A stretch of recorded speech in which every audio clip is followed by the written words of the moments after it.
말씀이 우리 곁에 오는 시간. 네, 여기는 사주풀입니다. 지금 시작합니다.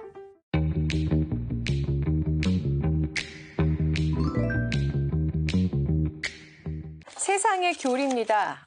복음을 가까이 하기 위한 방법으로 성경 읽기도 하는데 필사도 많이 하시거든요. 네. 필사하는 방법이 정해져 있나요, 신부님? 그런 건 없죠. 예. 본당마다 가면은 그 성경 필사를 완전히 다 한 분들한테 시상을 하는 그런 곳이 있어요. 네. 그 노트를 보면 정말 이렇게 두껍게 필사한 것을 보는데 필사하는 방법은 뭐 정해진 건 없죠. 저 같은 경우에는 아침마다 마르코 복음 그 영문판을 이렇게 필사를 해요. 영어 공부할 시간을 따로 갖는 게 힘들어서 네. 그냥 출판사에서 이렇게 나온 게 있더라고요. 영어 원문이 있고 그 옆에 이렇게 쓸 수 있게 네. 공백을 해놓은 데가 있어서 그 책을 사다 놓고 조금씩 쓰고 있는데 일단은 필사를 하면서 이렇게 묵상이 되기 때문에 신자분들께서 많이 안 쓰시더라도 하루에 조금씩이라도 쓰는 그런 시간을 가셨으면 하는 권유를 드리고 싶습니다. 네. 자, 오늘은 마테오복음서 13장 31절부터 33절까지의 말씀으로 시작하겠습니다. 예, 예수님께서 이런 얘기를 하셨어요. 하늘나라가 겨자씨와 같다고 어떤 사람이 그것을 가져다가 자기 밭에 뿌렸는데 겨자씨는 어떤 씨앗보다도 작지만 자라면 어떤 풀보다도 커져서 나무가 되고 하늘의 새들이 와서 그 가지에 깃들인다라고 얘기하시고 또 그 다음 얘기는 하늘나라가 누룩 같다라는 얘기를 하시면서 어떤 여자가 그것을 가져다가 밀가루 서말 속에 넣었더니 마침내 온통 부풀어 올랐다라고 말씀하고 계십니다. 네. 겨자씨와 누룩의 비유가 나오는데요. 네. 예수님이 굳이 겨자씨하고 누룩에 빗대어서 말씀하신 이유가 궁금하고요. 지금 세상에서 겨자씨와 누룩으로 사는 분들이 누가 있을까? 보통 우리는 그 어떤 일에 성과가 생겼을 때 그 일을 주도한 사람만 생각하거든요. 네. 스타만 바라보죠. 뭐 국가는 왕, 기업체 같으면은 기업주 CEO? 이렇게 스타들만 바라보는데 네. 사실 그 한 사람의 힘만으로 뭐 이 모든 일이 다 완성되는 건 아니거든요. 사실 그 밑에 마치 이렇게 부속기관처럼 그 움직이는 사람들이 있어요. 네. 그분들이 정말 누룩 같고 겨자씨 같은 분들이라는 것이죠. 이거는 가톨릭 교회도 비슷해요. 예, 가톨릭 교회는 개신교에서 보면은 타락한 교회예요. 중세 때 벌써 없어졌어야 될 그런 교회였거든요. 네. 근데 이런 가톨릭 교회가 어떻게 지금까지 버티면서 살아왔는가? 그거에 대해서 이렇게 얘기하는 분들이 계세요. 그거는 신자들만 바라보고 사는 수많은 사제와 수도자들 때문이라고. 예, 저는 그게 정답이라고 생각합니다. 이렇게 자기 자리에서 소리 없이 묵묵히 자기 역할을 해내는 사람들, 이 사람들이 있어서 교회건 조직이건 다 건재한다라는 것이 사실은 사약적인 관점에서도 맞다고 그렇게 이야기를 합니다. 네. 그 축구로 하면은 미드필더들이죠. 네. 예, 공을 넣는 거는 스트라이커가 넣지만 네. 사실 그 스트라이커가 공을 넣게 하기 위해서는 다른 선수들이 다 도와줘야 되거든요. 그렇죠. 근데 그 선수들은 도와준 선수는 별로 빛이 안 나는데 빛이 안 나는 그 사람들이 있기 때문에 스트라이커가 나올 수 있다는 거죠. 그렇군요. 자, 이번에는 마테오복음 13장 44절에서 50절까지의 말씀을 한번 살펴보겠습니다. 13장 44절에서 50절. 예, 그 보물과 진주 상인의 그 이야기가 나옵니다. 하늘나라는 밭에 숨겨진 보물과 같아서 보물을 발견한 사람은 그것을 다시 숨겨놓고는 기뻐하며 돌아가서 가진 것을 다 팔아 그 밭을 산다 그랬습니다. 또 진주도 그렇다 그랬죠. 값진 진주를 하나 발견하자 가서 가진 것을 모두 처분해서 그것을 샀다고 합니다. 네. 또 한나라는 바다에 던져 온갖 종류의 고기를 모아들인 그물과 같은데 그물이 가득 차자 사람들이 그것을 물가로 끌어올려 놓고 앉아서 좋은 것은 그릇에 담고 나쁜 것들은 밖으로 던져버렸다고 얘기를 하고 있습니다.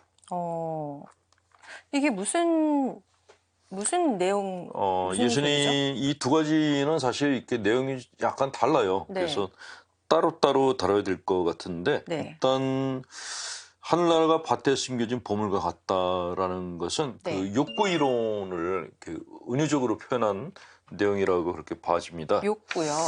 예, 제일 갖고 싶은 게 뭐예요? 갖고 싶은 거요? 음. 갖고 싶은 건 별로 없어요. 수녀도 아닌데. 갑자기 왜 수도자? 네? 아니, 뭐 지금 딱히 갖고 싶은 거 생각이 나는 건 없고, 그냥 자고 싶어요, 졸려서. 자고 싶다고. 네. 그 사람들이 우리는 그 욕구를 갖고 사는 존재거든요. 그 욕망의 존재라고 얘기를 하는데 네. 가톨릭 교회에서는 욕망에 대해서 별로 좋지 않게 생각하는데 사실 욕망은 사람이 살아가는데 굉장히 중요한 것이죠. 만약에 내가 먹고 싶은 욕구가 없으면 굶어 죽어요. 네, 그렇죠. 가지고 싶은 욕구가 없으면 경제가 무너져요. 예, 인간이 갖고 있는 모든 소유욕은 네. 중요한 겁니다. 그래서 아브라함 마슬로우라는 심리학자가 이 욕망도 위계가 있다 그랬어요. 맨 밑바닥부터 맨 위까지. 그러니까 좋다 나쁘다가 아니라 제일 먼저 채워야 될 것, 그 다음에 채워야 될 것, 그 다음에 채워야 될 것, 이렇게 욕망도 위계가 있다라고 얘기를 했는데 네. 자, 우리들이 보통 행복하다 할 때는 어떤 때냐면 좋은 차를 샀을 때, 좋은 집을 가졌을 때, 뭔가 좋은 것을 내 손에 넣었을 때 행복하다고 보통 얘기를 해요. 근데 이게 가장 낮은 단계의 욕구라는 거죠. 네. 그 윗단계의 욕구는 내가 일을 해서 다른 사람들로부터 인정받았을 때, 인정 욕구가 채워졌을 때, 그를 생존 욕구의 윗단계인 정서적 욕구라고 이야기를 합니다. 네. 자, 보통 우리는 그 두 가지 욕구를 충족시키기 위해서 인생을 살아요. 사람들한테 인정받고 싶어서 열심히 일을 하고 또 열심히 일해서 얻은 대가로 좋은 물건을 사서 내 행복감을 채우려고 합니다. 대개 여기서 끝나요. 그러니까 우리가 보통 세상에서 가장 행복한 사람이 누구냐 그러면은 자산이 뭐 수십억이 있다. 뭐 조 단위의 자산이 있다 그러면 아, 저 사람은 행복한 사람일 거다라고 그냥 생각합니다. 네. 근데 이런 관점의 행복과는 사실 그 실제 내용을 보면은 현실감이 떨어진다는 것이죠. 내적인 만족도가 그렇게 높지 않다라는 것이 심리학자들의 이야기입니다. 가장 높은 욕구는 뭐냐? 영적인 욕구라 그래요. 영적인 욕구라 그러면은 뭐 모든 걸 다 버리고 하나님 안에서 사는 그런 걸 생각하실 텐데 그게 아니고 내가 가진 것을 다른 사람들에게 나누어 줌으로써 느끼는 행복감을 느끼는 단계가 그 영적인 욕구의 단계다라고 이야기를 합니다. 자, 이런 어떤 영적인 단계에 들어간 사람들은 자기가 가진 것에 대해서 어떤 소유욕의 정도가 낮아진다고 얘기를 해요. 네. 내가 갖고 있는 행복보다 나눠주는 행복을 더 많이 느끼기 때문에 그래서 생존 욕구에 대한 어떤 집착도가 떨어진다고 합니다. 그 얘기를 바로 복음서에서 한나라는 밭에 숨겨진 보물과 같다. 그러니까 이 밭에 숨겨진 보물 같은 걸 찾고 나면 다른 것들이 다 의미가 없어진다. 그래서 이것을 갖기 위해서 최선을 다한다라고 이야기를 하고 있는 것입니다. 그렇군요. 그물의 비유까지 나왔습니다. 그물의 비유는 네. 좋은 사람과 나쁜 사람이 어떻게 구분이 될까요? 좋은 사람과 나쁜 사람이요? 오, 저한테 잘해주면 좋은 사람. 지방 강의 가서 주부들 강의 가서 물어봤더니 똑같이 얘기하더라고요. 나한테 잘해주면 좋은 사람, 나한테 좋지 않게 해주면 나쁜 사람이라고 네. 굉장히 단답형으로 얘기를 해줬는데 사실 나한테 잘해준 사람한테는 호감이 가죠.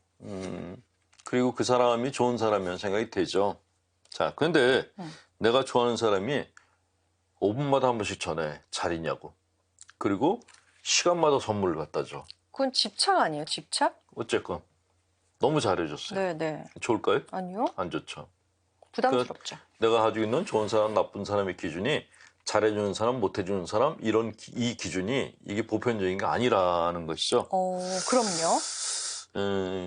사심리학자들은 이렇게 얘기를 합니다. 좋은 사람과 나쁜 사람은 다른 사람들을 존중하는가 착취하는가로 판가름 난다고. 그러니까 다른 사람들을 무시하고 하대하고 착취를 하면 나쁜 사람. 네. 어떤 사람이든지 존중해주고 같이 이렇게 함께 하려는 사람들이 좋은 사람 이렇게 얘기를 해요. 그 실제로 우리가 해외여행을 다니면서 외국인들을 만나면 그런 느낌 받을 때가 많아요. 외국에 나갔는데 은근한 인종차별을 당할 때가 있어요. 신복은 뭐가 상관이 없어요. 네. 그냥 왠지 모르게 내가 인종차별을 당하는구나 하는 느낌을 받아요. 쳐다보고 있는데 이게 고온으로 쳐다보지 않고 지들끼리 쑥덕거려. 그 말하는 게 무슨 뜻인지도 알 것 같은 느낌이 드는 거예요. 그때 굉장히 불쾌한 느낌이 들고 그 나라 자체에 대해서 이제 이 나라는 이거밖에 안 되는 나라구나 하는 그런 생각이 들죠. 그런데 어떤 외국인들을 만나면은 최선을 다해서 이렇게 존중해주는 사람들을 만나곤 합니다. 그럴 때는 이 나라 국민 수준이 굉장히 높구나 네. 하는 그런 생각을 갖게 되는 것이죠. 하늘나라에 들어가는 사람들은 타인을 존중해주는 사람들이다라고 말해도 과언이 아닐 것 같다라는 생각이 듭니다. 그러면은 그물 안에 물고기가 타인을 존중해주는 사람이고 그렇죠. 버려지는 물고기는 타인을 착취하는 다른 그런 사람들을 무시하거나 착취하는 사람들이 그런 물고기네요. 예. 그러면은 네. 빛나자면은 그물 안에 있을까요? 그물 밖에 있을까요? 그물 밖에 있으면 큰일 날 것 같은데요? 전 안에 있었어요. 빛나자매가 갖고 있는 장점은 근거 없는 자신감. 아무도 인정해주지 않는 자부심. 어쨌거나 우리 모두 하느님의 그물 안에서 빠져나가지 않도록 노력을 해야겠네요. 예. 네. 집사람이 이상한 종교에 빠졌습니다. 예수님을 영접하지 않으면 지옥불에 떨어질 것이라고 하는데 문제는 그 말에 저도 흔들린다는 것입니다. 제 기억으로는 어릴 때 예수님 영접에 대해 교리를 들은 적이 있는 것 같은데 성당에서도 비슷한 교리를 가르치고 있나요? 마음이 불안해서 여쭤봅니다. 라고 하셨어요. 예수님을 영접하지 않으면 지옥불에 떨어진다는 이 말이 네. 무속인들이 잘 쓰는 말인데 이걸 어떻게 신자가 이런 말을 썼는지 모르겠어요. 이상한 종교에 빠졌대요, 지금. 근데 예수님이라 그러는데 크리스찬인데 이상한 크리스찬이라는 거죠. 영접하지 않으면 지옥불에 떨어질 거다? 이거는 명동 거리를 다니면은 등판에다가 간판 붙이고 다니는 네, 거죠. 예수천국, 불신지옥. 예수천당, 불신지옥. 네. 예, 그분들하고 똑같은 거죠. 믿으면 천당, 안 믿으면 지옥에 간다고 하는 이 논리가 굉장히 위험한 게 만약에 내가 자식을 낳는데 네. 자식과의 관계가 안 좋아. 자기 자식이 자기하고 관계가 안 좋다고 자식을 갖다 불에 태워 죽이는 부모가 있을까요? 아니요. 없어요. 자기가 죽을지언정 자식은 살리려고 해요. 오래전에 이런 일이 있었어요. 그 아들이 네. 자기 엄마를 이렇게 죽이려고 칼로 찔렀대요. 근데 그리고 나가려고 했는데 그 엄마가 아들을 붙잡으면서 지금 나오면 잡힌다 그랬대요. 그 엄마가 죽어가면서도 아들 걱정을 했다는 그런 사건 기사가 보도가 된 적이 있어요. 부모들은 자식을 위해서 자식 대신이라도 지옥을 갈 생각을 해요. 그래서 하나님께서도 당신 아들을 이 연옥 같은 세상에 보내셨거든요. 그랬던 분이 당신을 믿지 않으면 지옥에 보내고 믿으면 천당을 불러드리겠다? 이거는 하느님이 아닌 만들어진 어떤 신의 어떤 모상이 아닌가? 이런 생각이야말로 우상숭배가 아닌가 하는 생각이 듭니다. 지옥이라는 것은 네. 저는 그렇게 생각해요. 이렇게 어떤 젊은 신학자도 그렇게 생각하는 사람도 있는데 지옥은 하나님이 인간을 버리는 것이 아니고 인간이 하나님을 버려서 가는 것이라고.